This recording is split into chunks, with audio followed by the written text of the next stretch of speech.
മരിച്ചിട്ടില്ല, ഉയർത്തെഴുന്നേറ്റു. അതാണ് സുവിശേഷം. സുവിശേഷം നമ്മുടെ കാതുകളിൽ വന്നപ്പോൾ നമുക്ക് രക്ഷ കിട്ടി. രക്ഷ നമുക്ക് എന്തിനെ കൊണ്ടുവരുന്നു? കാവോദിനെ, മഹത്വത്തെ കൊണ്ടുവരുന്നു.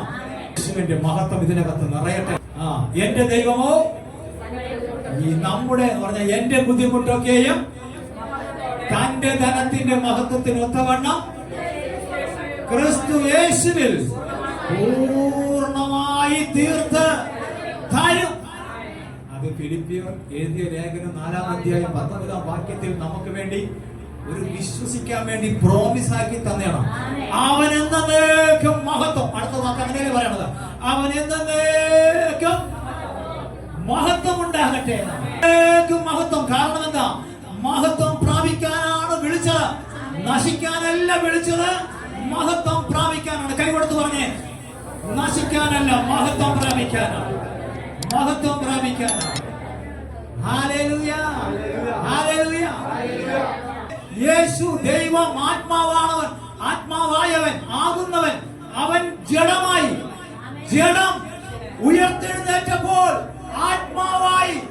അതെന്തിനെന്ന് ചോദിച്ചാൽ ജഡമായ എന്നെ ആത്മാവായി മാറ്റാൻ യേശു എന്റെ മുൻപിളയായി മാറി. അത് ദൈവത്തിന് മഹത്വമാണ്. എന്റെ മഹത്വം ഞാൻ ആർക്കും വിട്ടുകൊടുക്കുകയില്ല.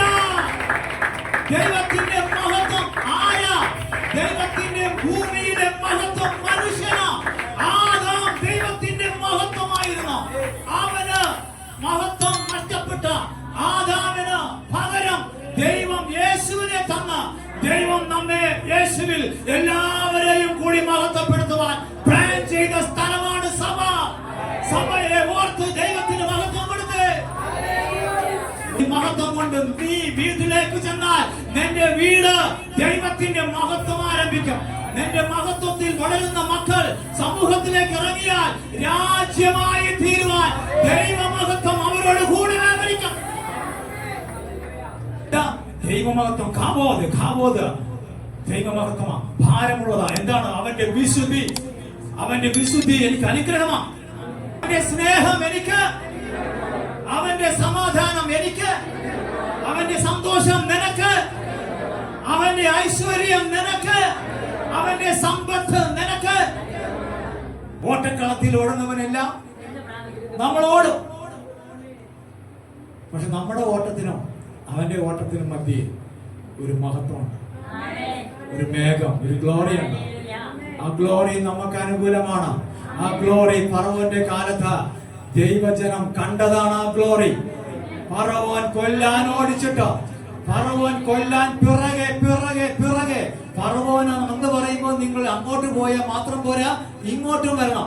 ചിലത് നിങ്ങളെ പിന്തുടർന്ന് ശല്യപ്പെടുത്തുന്നെങ്കിൽ അതിന് നിങ്ങൾക്കൊരു പരിഹാരമാണ്. നിങ്ങൾക്ക് എന്താണ് നിങ്ങളുടെ പിറകെ ശല്യമായിട്ട് നിൽക്കുന്നത്? പിശാചിന്റെ പ്രവർത്തനങ്ങളെ ശല്യമായിട്ട് കണ്ടാൽ പരിഹാരം നിങ്ങളുടെ വിശ്വാസം. അതിന്റെ പരിഹാരം നിങ്ങൾ അകത്ത് നീ പറയണം, ഫറവോനെ നീ എത്ര എന്നെ ഓടിച്ചാലും ഞാനും നീയും തമ്മിൽ അടുക്കാതിരിക്കേണ്ടതിന് ഒരു ദൈവത്തിന്റെ ഗ്ലോറി, മഹത്വം എന്നെയും നിന്നെയും വേർപാട് നിർത്തും. എന്നോട് അടുപ്പിക്കാതെ വണ്ണം എന്നെ സൂക്ഷിക്കും. ഞാൻ ഓടുമ്പോൾ അത് എന്നോട് കൂടെ വരും. ഞാൻ നടക്കുമ്പോൾ അത് എന്നോട് കൂടെ ഇരിക്കും. ഞാൻ എവിടെ പാർത്താലും അത് അവിടെ എന്നോട് കൂടെ സ്ഥിരമായിരിക്കും. അന്നേരം ഈ ഗ്ലോറി എന്നെ മൂടിക്കൊണ്ടേയിരിക്കും. ദൈവമഹത്വം എന്നെ ചുറ്റി പരിപാലിക്കും. ഒരു ശക്തിക്കും എന്നെ തൊടുവാൻ ദൈവം അനുവദിക്കാതെ വണ്ണം എന്നെ ദൈവം സകലയിടത്തും കാത്തു സൂക്ഷിക്കും. 1 കൊരിന്ത്യർ 10:31. ആകയാൽ നിങ്ങൾ തിന്നാലും കുടിച്ചാലും എന്ത് ചെയ്താലും എല്ലാം ദൈവത്തിന്റെ മഹത്വത്തിനായി ചെയ്യുവിൻ. എന്ത് നിങ്ങൾ ആരംഭിച്ചാലും ദൈവമഹത്വത്തിനായി ചെയ്യണം. എന്ത് ചെയ്താലും എന്റെ യേശുവേ നന്ദി എന്ന് പറയണം. ദൈവത്തിന്റെ സമ്പത്ത് നമ്മുടെ ജീവിതത്തിൽ, ശരീരത്തിൽ വെളിപ്പെടുത്തുവാൻ ദൈവം ശക്തനാണ്. ദൈവത്തിന്റെ അനുഗ്രഹമായ തേജസ് സൗന്ദര്യമായ തേജസ് നമ്മുടെ ശരീരത്തിൽ വെളിപ്പെടുത്തുവാൻ ദൈവം ശക്തനാണ്. ദൈവത്തിന്റെ മഹത്വം, അനുഗ്രഹമായ മഹത്വം, അധികാരം നമ്മുടെ ശരീരത്തിൽ വെളിപ്പെടുത്തുവാൻ ദൈവം ശക്തനാണ്. അധികാരമുള്ളവളായി, അധികാരിയായി നടക്കുവാൻ ആഗ്രഹിക്കുന്നവൻ ഇത് പിടിച്ചോ. ദൈവം നിനക്ക് തന്ന അധികാരമാണ് ദൈവത്തിന്റെ മഹത്വം. ചിലതിനോട് നീ വേണ്ട എന്ന് പറയുവാനുള്ള നിന്റെ അധികാരം നിന്റെ ശരീരത്തിൽ നിന്ന് വെളിപ്പെടും. ദൈവത്തിനോടും സ്നേഹമുള്ളവൻ പറയും, ഇത് എനിക്ക് വേണ്ട, അത് എനിക്ക് വേണ്ട, അത് അങ്ങനെ വേണ്ട, ഇത് ഇങ്ങനെ വേണ്ട.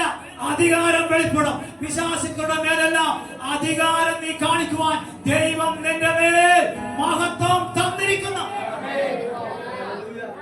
ഇരുട്ടിന്റെ പ്രവൃത്തികളെ എല്ലാം വെച്ച് കളയുവാനാണ് വചനം നമ്മെ പഠിപ്പിക്കുന്നത്. ഇരുട്ടുമായി വരുന്ന സകലത്തിനെയും മാറ്റി നിർത്തുവാൻ ദൈവത്തിന്റെ വെളിച്ചം നിന്റെ മേലുണ്ട്. അത് ദൈവത്തിന്റെ മഹത്വമാണ്. നിന്റെ മേൽ തന്ന ദൈവത്തിന്റെ വെളിച്ചം ദൈവത്തിന്റെ മഹത്വമാണ്. അത് ഇന്ന് പകൽ ഇതിനകത്ത് ചലിക്കുമ്പോൾ നിന്റെ ജീവിതത്തിൽ ആ വെളിച്ചം അടിക്കട്ടെ.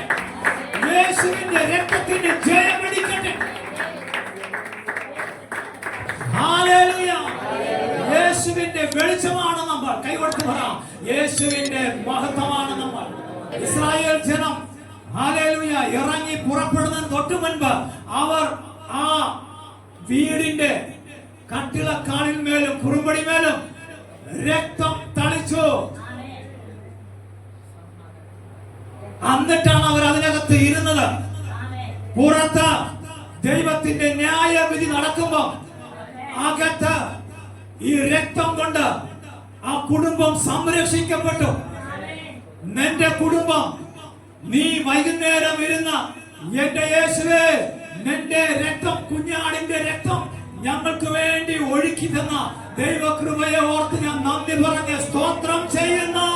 സ്തോത്രം ചെയ്യുമ്പോൾ ആ രക്തം ശബ്ദം അതിനകത്ത് ചലിച്ചാൽ, നിന്റെ കുടുംബത്തിൽ ചലിച്ചാൽ, അത് ലോകത്തിന്റെ നാശത്തിൽ നിന്ന് രക്ഷപ്പെടുമെന്നുള്ള അടയാളം ദൈവം അന്നേ തന്നു കഴിഞ്ഞത് നിനക്ക് അനുഗ്രഹമാവാനാണ്. ഓ, നിനക്ക് ജീവൻ പ്രാപിക്കാനാണ്. നിന്റെ ജീവിതത്തിൽ നീ തകർന്നു പോകാതെ, നീ തോറ്റു പോകാതെ ജയാളിയായിരിക്കാൻ യേശുവിന്റെ രക്തത്തിന്റെ ജയം നിന്റെ വീടിന്റെ അകത്ത് സ്തോത്രയാഗമായി തീരുന്നു. ഒന്നും ഒരിക്കലും ഒരു ദോഷവും നിനക്ക് വരുത്തുകയില്ല.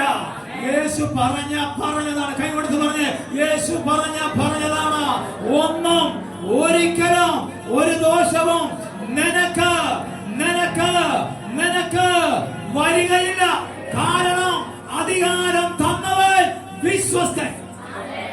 അധികാരിയായവൻ എന്റെ ദൈവം, മഹത്വം തന്നവൻ, അനുഗ്രഹം തന്നവൻ എന്റെ അപ്പനായതുകൊണ്ട് വാക്ക് പറഞ്ഞ വാക്ക ഒരു ദോഷവും ഈ ഭൂമിയിൽ നിനക്ക് സംഭവിക്കുകയില്ല.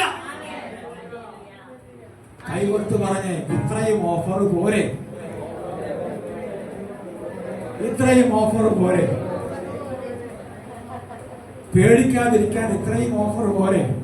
ഭയപ്പെടാതിരിക്കാൻ ഇത്രയും ഓഫർ പോരെ. സന്തോഷിക്കാൻ ഈ ഓഫർ പോരെ. ആശ്വാസമായിരിക്കാൻ ഈ ഓഫർ പോരെ. പോരെ. കൈകൊടുത്ത് കൈക്ക് പോരെ. അതുകൊണ്ടാണ് നീ ഒരു അത്ഭുതമാണെന്ന് പറഞ്ഞു. ധൈര്യമുള്ളവനായി, ജയാളിയായി ദൈവത്തിന്റെ മഹത്വത്തോടെ ഇരിക്കും. നിന്റെ ഇരിപ്പ് കാണുമ്പോ അറിയാം ദൈവം നിന്റെ കൂടെ ഉണ്ടെന്ന്. നിന്റെ നടപ്പ് കാണുമ്പോ അറിയാം ദൈവവചനം നിന്റെ അകത്ത് ഉണ്ടെന്ന്. നിന്റെ സന്തോഷം കാണുമ്പോ അറിയാം ദൈവത്തിന്റെ ആത്മാവിന്റെ പ്രത്യാശ നിന്റെ അകത്ത് നമ്പൂരമായി വീണിട്ടുണ്ട്. ഓ, ഇതിനകത്തിരിക്കുന്നവരുടെ മേൽ ഈ വചനങ്ങളെ വ്യാപരിപ്പിക്കുന്ന പരിശുദ്ധാത്മാവിനായി ഞാൻ സ്തോത്രം ചെയ്യുന്നു. Hallelujah, hallelujah. ഇനിയുള്ള ദിവസങ്ങൾ ദൈവത്തിന്റെ മഹത്വമായി തീരുവാൻ സമർപ്പണത്തോടെ എന്ന് പറഞ്ഞ്, ദൈവമേ നിന്റെ അധികാരം എന്റെ മേൽ ചലിക്കട്ടെ. ഞങ്ങൾ കർത്താവിന്റെ വചനം പറയുമ്പോൾ, കേൾക്കുമ്പോൾ ആ മഹത്വം ഇതിനകത്ത് നിറയുന്നതിനായി സ്തോത്രം ചെയ്യുന്നു. ഇതിനകത്ത് ആ മഹത്വം കൊണ്ട് നിറയ്ക്കുന്ന അങ്ങയുടെ സ്നേഹത്തെ ഞങ്ങൾ വർണ്ണിക്കുന്നു. നന്ദി കർത്താവേ, നന്ദി അപ്പനെ.